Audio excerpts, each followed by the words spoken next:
জুমার দিনকে বিষ্ণু ইসা ইসলাম বলেছেন হাদা ইয়াউমুল ঈদ, হাদা ইয়াউমুন জাআলাহুল্লাহু লাকুম ঈদান। তাবারানির হাদিস। বিষ্ণু বলেছেন এটা এমন দিন যে দিনটাকে আল্লাহ তাআলা তোমাদের জন্য ঈদের দিন হিসেবে ঘোষণা দিয়েছেন। পড়েন আলহামদুলিল্লাহ। আল্লাহ তাআলার একটা বৈশিষ্ট্য হচ্ছে সুন্নাতুল্লাহি ফিত তাফদীল।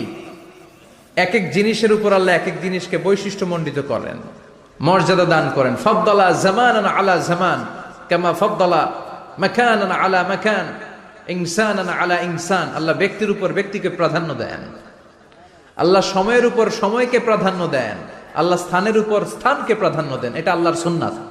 এটা আল্লাহর কি সুন্নাতুল্লাহি ফিত তাফদীল।